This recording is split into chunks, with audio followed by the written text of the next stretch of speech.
YCP ప్రభుత్వం X DGP Venkateswararao మీద case వేయడం జరిగింది. ఆ కేసును కోర్టు రద్దు చేయాలని చెప్పడం జరిగింది. దాని మీద మీ అభిప్రాయం? ఒకటి, ఏబి వెంకటేశ్వరరావు గారు ఒకప్పుడు ఇంటెలిజెన్స్ చీఫ్గా ఉన్నారు. ఆయన రాష్ట్రంలో అనేక సేవలు అందించాడు, ఎంతో నిజాయితీ పరుడు. అలాంటి ఏబి వెంకటేశ్వరరావు గారి పైన జగన్మోహన్ రెడ్డి గారు కక్ష కట్టారు. ఎందుకు కక్ష కట్టారో తెలుసా? ఈయనకేంటంటే నిజాయితీగా ఉండే అధికారులుంటే ఈయన సర్వే అవ్వడం కష్టం కదా, అందుకని భయంతో ఈయన వచ్చి చేతిలో ఉండే వ్యవస్థలను అధికార ప్రోద్బలాన్ని ఉపయోగించి సస్పెన్షన్ చేశాడు. ఆయన ఏం చేశాడు? నిజాయితీ పరుడు, నిక్కచ్చిగా బతికాడు కాబట్టి కోర్టుకెళ్ళి పోరాడి తన పైన ఉండే సస్పెన్షన్ వెయిట్ ఎత్తిపించుకున్నాడు. అదేవిధంగా తన పైన అరియర్స్ ఇవన్నీ రిమూవ్ చేయించుకున్నాడు. ఈ రోజు ఏమంటే 2 సార్లు మళ్ళీ అది ఎత్తేసిన తర్వాత మళ్ళీ ఇంకొకసారి కూడా జగన్మోహన్ రెడ్డి సస్పెన్షన్ చేయడం తన చేతిలో ఉండే వ్యవస్థలను ఉపయోగించి మళ్ళీ ఆయన కోర్టుకెళ్ళి పోరాడి ఒక పట్టు వదలిన విక్రమార్కుల్లాగా తన పైన ఉండే సస్పెన్షన్ పెట్టుకొని తన నిజాయితీ పడడం ప్రూవ్ చేసుకున్నాడు. ఇప్పుడు ఆయనకి ఏ పోస్ట్ ఇవ్వాలనేది నిర్ణయిస్తారని చెప్తూ ఉన్నారు. ఇప్పుడు దీంతో జగన్మోహన్ రెడ్డికి వణుకు పుట్టింది. ఎందుకంటే జగన్మోహన్ రెడ్డికి తప్పు చేస్తుంటాడు. ఈయన ఒక అక్రమార్జునుడు.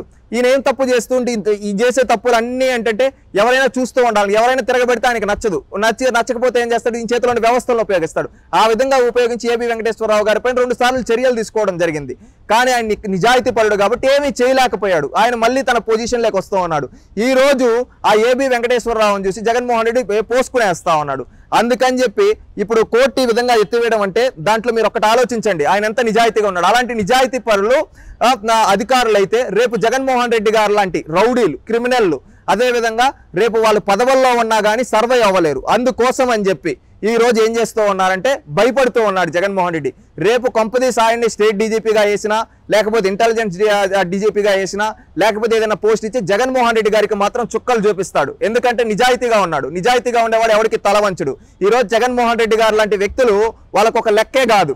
ఎందుకంటే జగన్మోహన్ రెడ్డి అంటే ఒక క్రిమినల్, జగన్మోహన్ రెడ్డి అంటే ఒక దోషి. ఇన్ని కేసుల్లో ఛార్జ్ షీట్లో ఉండే వ్యక్తికి ఎవడు భయపడతాడు? ఎవ్వడు భయపడ్డు. జగన్మోహన్ రెడ్డిని ఫుట్బాల్ ఆడుకుంటారు. అందుకని చెప్పి జగన్మోహన్ రెడ్డి భయపడుతూ ఉన్నాడు. ఏబి వెంకటేశ్వరరావు గారు లాగా ప్రతి ఒక్కరూ నిజాయితీగా ఉంటే ఏ అధికారి, ఏ ముఖ్యమంత్రి ఏం చేయలేడు. అందుకని నేను చెప్పేది ఏంటంటే అధికారులందరికీ నిజాయితీగా పనిచేయండి. ఒక్క నాయకుడికి కొమ్ము కాస్తూ ఉంటే మీరు సర్వనాశనం అయిపోతారు. ఆలోచించండి. ఒకప్పుడు జగన్మోహన్ రెడ్డి గారి కొమ్ము కాసిన ఐఏఎస్, ఐపీఎస్లు జైలుకి వెళ్ళారు. మీరు ఆ విధంగా వెళ్లకుండా ఉండాలంటే నిజాయితీగా పనిచేయండి, నిస్వార్థంగా పనిచేయండి. అప్పుడు మీరు పోరాడొచ్చు. అప్పుడు ముఖ్యమంత్రి కాదు, ప్రధానమంత్రి కూడా మిమ్మల్ని ఏం చేయలేడు. ఇప్పుడు ఏబి వెంకటేశ్వరరావు గారు పోరాడారు, లాస్ట్కి సింహంలాగా నిలిచాడు. అది గుర్తుపెట్టుకోండి. అందుకని ప్రతి ఒక్క అధికారి ఏబి వెంకటేశ్వరరావు గారు స్ఫూర్తిగా తీసుకుని నిజాయితీగా పోరాడండి. ఏ ముఖ్యమంత్రికో, ఏ మంత్రికో, ఏ ఎమ్మెల్యేకో భయపడాల్సిన అవసరం లేదు. నిష్పక్షపాతంగా ఎన్నికలు జరిపించండి. ఒకప్పుడు కసిరెడ్డి రాజేంద్రనాథ్ రెడ్డి ఆయన ఏమనుకున్నాడు తెలుసా? కులం కూడు పెడుతుంది అనుకున్నాడు. కానీ ఆయన ఏంటంటే గుణం గుర్తింపునిస్తుంది అనేది మర్చిపోయాడు.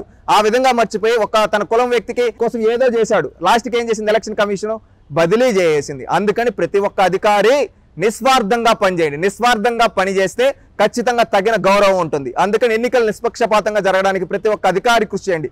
రేపే ఏబి వెంకటేశ్వరరావు గారు వస్తే మాత్రం జగన్కి చుక్కలు కనబడతాయండి. అది మాత్రం చెప్పగలం.